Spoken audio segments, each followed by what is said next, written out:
Hey everybody, welcome. Welcome on this snowy day to another session, Mondays with Moss. So today's an interesting day, thinking about the whole notion of 52 things you need to know, 1 week at a time. So what I'm doing in this series right now is each week I take one theme or one topic from my book, 52 Things Partners Need to Know. So what happened was, a number of years ago, I was working with partnerships, business partnerships, and the business partnerships were really failing.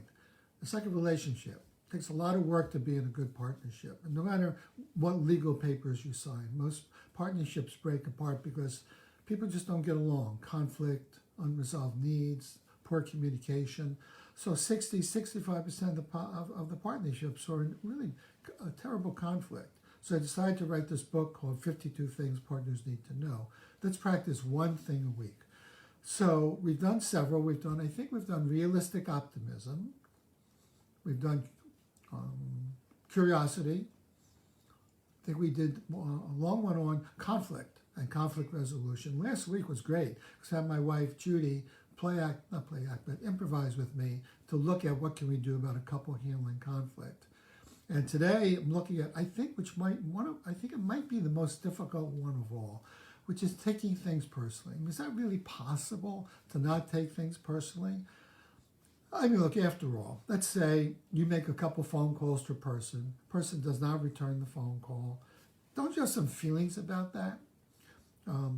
Spouse, you want to have sex with your spouse or your partner, and the spouse doesn't want to have sex with you. Isn't that highly personal? Don't you feel rejected or hurt or angry? The manager recognizes someone else on a team where everyone's working on a project, but not you. That's a pretty good, easy one to take things personally. What about me? I'm here too. You're cut off by a driver on the highway, and the person is using his iPhone, just cuts you off, shows no recognition, you don't even exist, and there you are, driving a tank. Don't you want to run over the person? It's hard to back off and say, it's not about me, it's about him. The boss walks by and doesn't say hello. You say, hey, good to see you. And he just doesn't even look at you. He's looking at his papers. These are all things that can trigger a personal reaction. I had a personal reaction over the weekend. I was feeling really, really good, looking forward to the talk. And then I got a text from somebody, a very long one, very long. And it had to do with from that person's point of view, my not living up to a certain expectation, maybe in agreement. But in any case, I got triggered. In fact, the first thing I did when I opened it up, because it was so long, I shut it down. I said, I'm not going to look at this. I'm going to have breakfast. I had breakfast. I think I read a little bit of the New York Times, put on some music, probably Bach, because that calms me down. I said, okay, I'm going to open up my phone again and start to look at this. I started to look at it, and it was pretty negative, if not brutal. And then I said, my God, this is so long. I'm having trouble focusing. Because I thought maybe I'm having processing problems. Why can't I understand this? Why am I getting so stirred up? I could feel the tension in my body. I could feel my heart beat a little faster. I could feel my stomach tighten up. I felt like I wanted to go to the bathroom. I said, oh my God, I'm having a stress reaction here. And I knew it was because of this message. It doesn't matter what the message was. You can put any message you want, because I imagine you've had this kind of reaction at times too. But as I read it, I felt myself getting annoyed, getting hurt, becoming a bit fearful. Then I said, what's going on inside of me? And I said, I think I'm on fast track. Fast track is when these emotions are flooding like galloping horses all over your thinking brain. I couldn't process. I couldn't think, what is this person talking about? Is the person talking about an upset over a recent experience? Is the person upset over the last 5 years? Have I not lived up to a long-term expectation or agreement? Is this person attacking my character? Is this person telling me what I should do? But in any case, I felt a little hard to get into what the other person's experience was. Like how to work to say, back off, Moss. Do not respond. I think the best thing I had to do was to say, do not respond. There's no danger. There's just somebody who's upset with you. Do not do ready, fire, aim. Do not be reactive. I took a breath.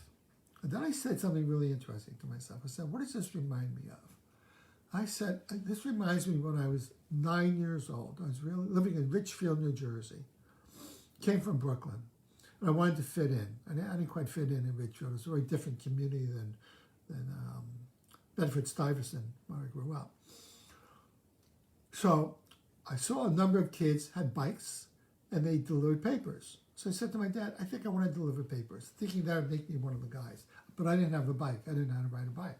So I had to carry 100 newspapers all in a bag, shoulder bag.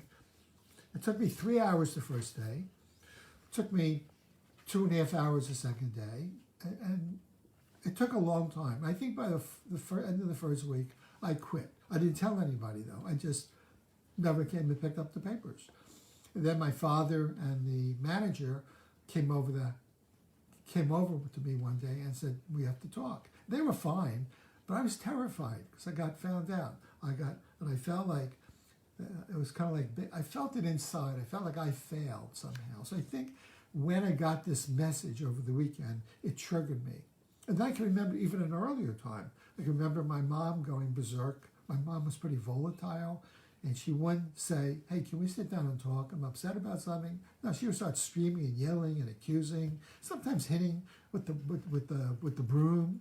Imagine that, I'm thinking about hitting a kid with the broom. So I think that all got stirred up. Don't know if this makes any sense to you. Maybe I'm unique that way. But I think when people are critical or disapproving, we react a certain way. We get hurt, we get annoyed, we get angry. Now, why do we get so upset? Well, I think we get upset because we rely on other people, basically for our happiness, for our safety, for our satisfaction, for our security. And when they aren't there for us, we get triggered and we take it personally. We get scared or angry or upset. Now, we don't think, hey, I'm relying on you for my safety, my security, my happiness. But we're raised, we're social beings. So we got raised and get attached to other people. That's why often when people are in solitary confinement or live by themselves, they get depressed and they're very suicidal. That's why maybe it's so difficult for teenagers in this confinement due to COVID. They're alone, they can't be with their friends, and they start to become a little worried and obsessed and ruminate about themselves and don't see a future. So once we have these feelings of upset, annoyance, it can easily trigger a story. I'm not good enough. People don't care about me. I never get acknowledged. The person's not attracted to me. My boss is angry with me. And before you know it, you have what's in your head, what I call galloping horses. Your mind takes over because there's a part of your brain called the survival brain, part of the brain. It's like there's a guard there and he sees the danger. It's no real danger because nothing was happening to me actually. It was just somebody who was upset with me. But once that gets triggered, these horses, like cavalry, they come running out with their swords and their sabers and start screaming and yelling. And your mind gets all jumbled up and it could really, really screw your thinking up. So it gave me a good perspective on what my clients often go through. So here's a perspective. By nature, we are dependent on others for our happiness and security, probably a little bit too much so. And we are a bit too egocentric. It's difficult to take another perspective and open up space for someone else to understand when we feel blamed and judged. So when we feel blamed and judged, we often have a triggered reaction. That's not so. You counterattack, you blame, and you jump to some bad conclusions. I'm going to suggest to you often that when a person is upset and is critical, it's not about you. It's really about them. Something got stirred up in them, but instead of doing a soft startup, hey, I want to run something by you, I'm really upset, I'm not sure how you look at it, but this is how I see it. They come at you like, you did this, you break promises, you're a liar, I can't trust you. It's really their issue, but most of us are not trained in how do we talk about an upset. So it comes at us pretty fast, like a punch in the stomach. And then we get triggered and we go into our story. I'm not good enough, I'm in danger. And then we believe our story. Okay, hi Jane. And when the story comes up, unfortunately, the story is unconscious. It's been there for all your life. It starts very, very early, 3, 4, 5 years of age. When something like I was talking about earlier, my mother screaming, or when I was 8, delivering papers. The story becomes an undeclared world inside of you. It's your fears, your biases, and it's your beliefs, and it's got an internal perception. So I want to tell you about a case study. I may have mentioned this youngster before. He's a 17-year-old, sorry. And I've been working with him for about 2 years. When I met him, when he was about 15, he really felt he wasn't good enough, took everything personally. He got devastated. He would often leave class. He was in a residential school. He was in constant fear of being found lacking. He tried to gain people's approval by doing what's called a Zelig. Remember Woody Allen in the movie Zelig? So Zelig was this character who was desperate for affection, and what he would do is he would transform himself to be like the other person. So if he's talking to somebody like Fidel Castro, he would grow a beard. He would have an army outfit as he's talking to him. If he's talking to a baseball player, he's developing muscles, is wearing a baseball outfit. So he'd become an impersonator. So my young fella had impersonator syndrome, okay? And he had a long story of evidence. Yeah, I remember when I was, and he brought up incident after incident where he felt he didn't fit in. And actually he grew up having a very poor sense of self and self-esteem. So he wasn't aware of the nightmare he had created, the story in his mind. He wasn't good enough. And if he wasn't good enough, he couldn't be himself with people. So he was so unprepared to deal with criticisms and slights. And if you're a teenager, it sucks because people make fun of you, they tease you, and if they know your weak spot, they really go after it. He became aware of the nightmare, but he didn't know about the origins of it. He became suicidal. He was living in a hell of virtual reality. Fortunately, we were able to move him out of it. He transformed. He was able to discover his story of not good enough, like a flashlight on a dark path. You know, you're walking in the woods, dark, it's really dangerous. And we hear these noises, we get really scared. Well, taking things personally is like we're walking on a path and we hear these complaints and criticisms, so we get scared and upset. But if you shine the flashlight on them, and I'll show you how to shine the flashlight on people's upsets with you in a moment. But for him, he shined the flashlight on himself. Like, what's his story? Remember the song Amazing Grace? Once blind, now I see. He confronted his story. He was fascinated with his story. He gave up believing the story. But more important than that, once he did that, he stopped trying to control other people to like him. He became more of himself. He became interested in himself. He developed curiosity. I wonder what it's like to be me. He was never me. He was always trying to live up to someone else's picture. He started loving himself without conditions. He said, I'm a pretty interesting guy. I may not be the biggest, strongest, smartest guy on the block. I know, on the block, but I'm not bad. He shifted his attitude towards, I think I'm good enough. He became more loving and curious. He took his power back. And he said, look, I am so I am. Remember Popeye? I am so I am. And he said, people either are going to like me for who I am, or they're not. If they don't like me, that's not my problem. Isn't that brilliant? It's not my problem. The more he became more of himself, the less he cared about what other people thought and felt. And he stopped taking things so personally. He still got upset. So it's not like when things happen, or you get disapproval, don't get upset.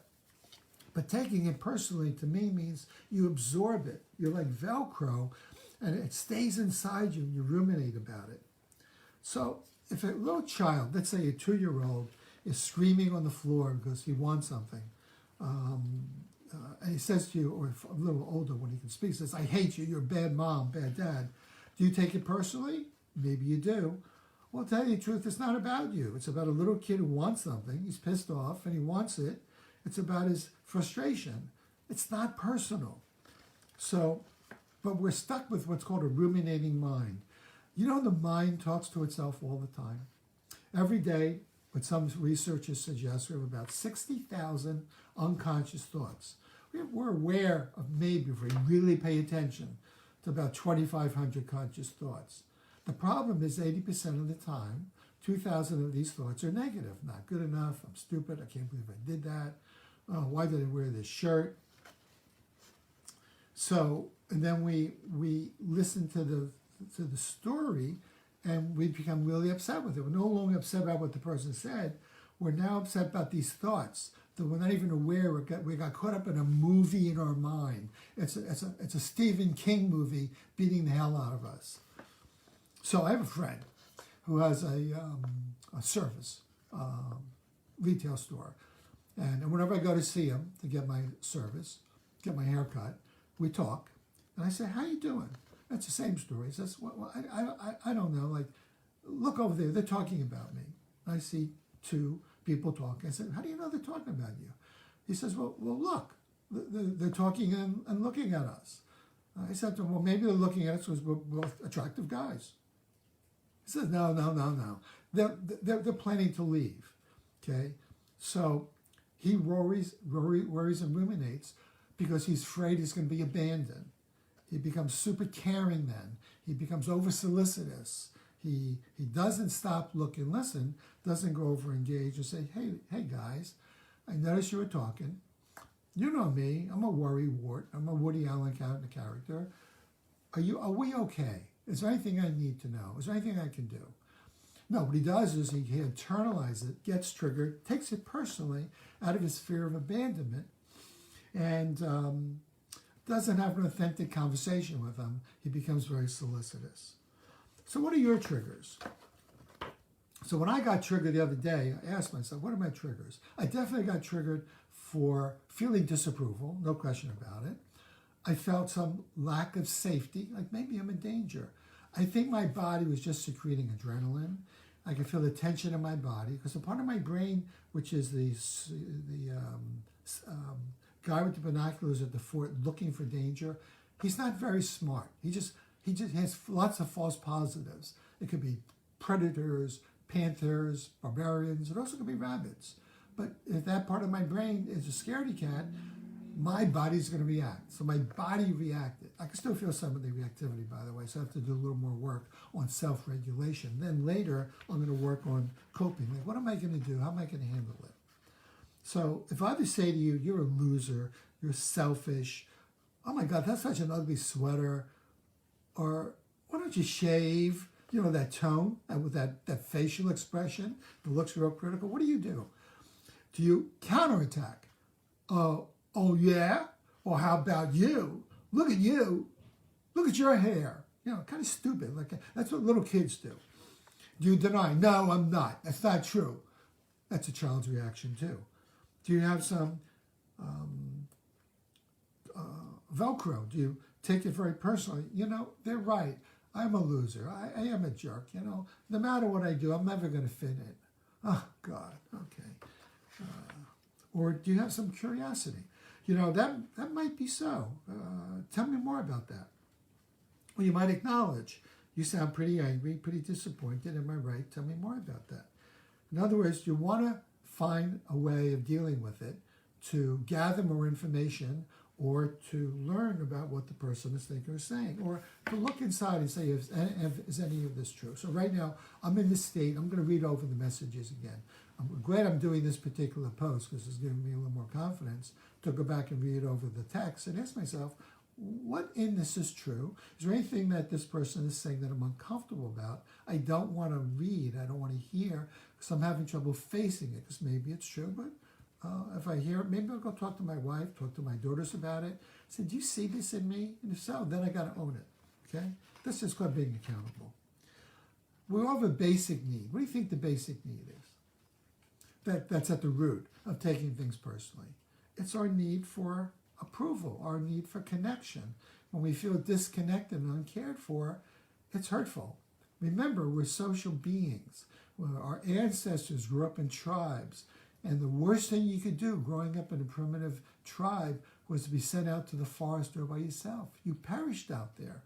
I think that's still part of our evolutionary history, and it comes down to us through our genes. Okay? So let's talk about some keys to freedom.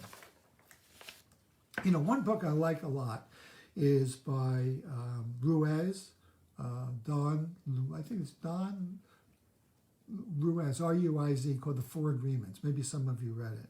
He talks about four agreements coming from maybe 1,000-year-old Toltec, Mexican type of philosophy. Here are the four agreements. Number one, make no assumptions. We don't know what other people think or feel, but we make up stories about them to try to explain it. Number two, don't take anything personally. That's really hard. He says in the writing, this is the hardest one. It's not personal. Number three, always do your best. Be in action. Come from your intention. Do your best and create. And four, be impeccable with your words. Speak your truth. Okay? So again, make no assumptions. Don't take it personally. Do your best and be impeccable with your word. So, bottom line, I think it's really important, if you can, to think about, is this a fact or a story that you're telling yourself? So you might say to yourself, okay, this is what the person is writing or saying. That may be so. Maybe if you're talking to the person, you may have to take a break, but later come back. Say, I've been thinking about what you said. I think I could see your point. Can we go over that again? Take a deep breath. It's just words. Right? And the person may be angry. It's hard to hear. But if you're willing to hear it, tell me your point. Tell me more about it. And ask yourself, can I be honest with myself? Can I hear it and put myself in the other person's shoes? That could be helpful. Seek to identify first, as Stephen Covey says. All right, so more about the bottom line. What are you building your identity on? How important is the relationship to the other person to you? Is it more important what other people think of you, or is it more important for you to create the life you're creating? Let me say that again. Is it more important about what the other person thinks about you for your safety and identity, or to feel you're creating your safety in your life by creating the life that's worth having? You're doing it for yourself. Can you go after what you're creating with fearlessness and a growth mindset? Something nobody can take away from you. Rollo May, a psychoanalyst back in the 40s or 50s probably, talked about this. He talked about people may be critical, they may beat you up, they may ridicule you, but the one thing they cannot take away from you is your essential self. Who are you really? When you look inside, your inner self, your being. So that's a very powerful place to come from. That takes some training. You might also think about, it's not about me. Just say to yourself, this is not about me. I need to see if I can put myself in the other person's shoes and listen. Be an unrelenting listener. Listen powerfully, like you're a doctor diagnosing a really important patient who you really care about. Listen, tell me more about it. Help me understand it. Shine the flashlight on the dark pathway that the other person is in. And if possible, I hear you. Some of what you say makes sense. I want to understand it. Yeah, I can see that. Tell me more. Try not to jump to conclusions about yourself in which you're making yourself bad. You're going to feel badly enough, hearing what's being said. Don't jump inside and beat yourself up like somehow you're a loser, you're not good enough. You are good enough. You're just trying to understand, but your feelings got hurt. Because in a way, aren't we all like little children inside? We want love and acceptance and approval. We're an attaboy. And when someone says something to us and we're not recognized for all the work we do, and someone does say, thank you, really appreciate that, good job, it hurts. And sometimes we get angry. Your responsibility is not to get the other person to feel good and to like you. Your responsibility is to stay centered and take care of yourself. You have a choice. It may require pausing. So what I'm doing right now with this concern, upset that I have, oh, by the way, my stomach's feeling a lot better. I'm breathing better, is to pause. Take a step back. Get some space. And think about what's the truth. What's the conversation, if I'm going to have it with the other person, about maybe I can do a soft startup. Hey, I read what you wrote. I'm thinking about what you said. I found it really upsetting, but some of it's true. Some of it I don't agree with, but I don't want to get flooded. I don't want to act like a jerk and do a counterattack. I just want to find a way to stay in relationship and move whatever it is forward. I think that's where I'm going to come from. I think it's really important, if you can do this, is be yourself and love your life. Enjoy your life every moment. I love what Popeye said. I am's what I am. I am's what I am. You have a right to be happy. That's my basic intention. I think if when we die and go to heaven, or wherever that second place is, whoever it is, God, spirit, the wind, energy, says, so what happened for you? I gave you a life. Tell me, what was it like? I think God wants to know only one question. Did you enjoy yourself? Were you happy? Did you create happiness for yourself? Have you noticed when you're happy, you don't spend so much time worrying about others and taking things personally, judging others, or jumping to bad conclusions about yourself? You're not in your story. You're just enjoying your life. So where does happiness come from? Does it come from your new toy? Does it come from approval? Probably to some degree. Getting attention? Money and titles? Not that much, really. Maybe it comes from self-awareness, accepting yourself, owning your story. You can't stop having your story, but maybe you can own it. Read the story in your mind, watch the galloping horses, be curious. Oh, that's really interesting. I got a lot of galloping horses today. Let me see if I can go in my journal and write them down. And not believe them. Just say, that's really interesting. I got a really creative, fertile mind. And really important, what's your intention in life? Learn about your life, learn about yourself, learn to rely more on yourself and to define who you really are, what's important to you, your passions and your intentions, so that you can depend more on yourself and your dependency on others is diminished. Now, that all being said, remember, we're social beings. I think we are connected and attached to other people. Your feelings are going to get hurt. You're going to get triggered. I would suggest to you, though, before you get angry and go for the counterattack, take a deep breath, back off, and don't say anything. Calm down. If you're on a scale 1 to 10, 10 being the hottest, 7, 8, 9, 10, get below a 6 or a 5 before you talk about anything. That's called self-regulation. And then think about, what is this person saying to me? Is it really about me? Is there any truth in it? Or is this person just upset? And can I bring some compassion and say, gee, I know you're really upset. Can you help me understand that? I want us to be in a good relationship, and I appreciate your feelings, but I don't quite understand what's behind it. Help me understand. Do like a Columbo. Remember Columbo, the detective? He would often get the bad guys saying terrible things about themselves and give away their crime by saying, excuse me, I get a little confused. Tell me, what do you mean by? So do that. Kind of be a little dumb. Tell me what you mean. Help me understand. And maybe the person would tell you their feelings are hurt, or they don't feel safe, or they feel betrayed because they're in a story. And then bring some compassion to it. I can appreciate that. You know, you really value our relationship, and I may have done something that was hurtful. And then think about, you want to apologize, but maybe what the person is saying hits a chord. Not that you're bad, but you did something. Be hard on the problem, not yourself. And if you've done something, clean it up. All right? So this is a tough one, folks. It really is. I know for the 4 agreements, do my best, which I think I do pretty well. Speak with impeccability. I try to do that.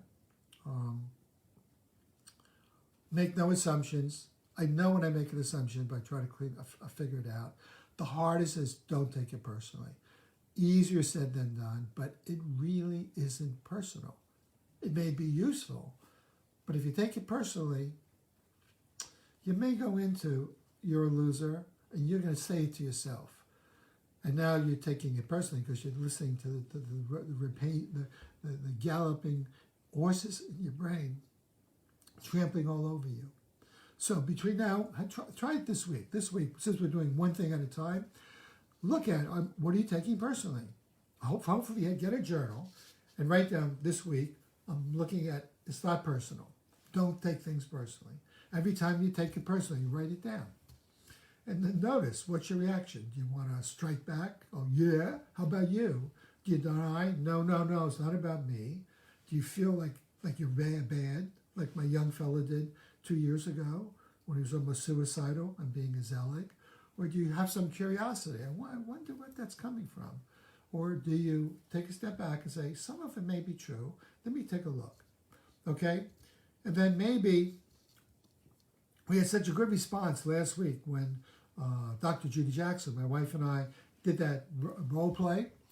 I'm going to talk to Judy, see if we can come up with some dramas, some improvisations around taking things personally, and then what does it sound like if you respond in I'm working not to take it personally. That might be pretty interesting. Hey, by the way, if you like these short videos, some are longer than others, please let other people know about them, invite them to tune in, and hit like. That'd be helpful. Try to get my book of 52 Things Partners Need to Know back up on Amazon. I've got to do that today. So maybe I'll get to do that. Hopefully I can. But in the meantime, I wish you well. I haven't been outside, but I like looking at the snow. I might take a walk. Maybe I won't. But in any case, I'm going to look at this week. It's not personal. All right, guys?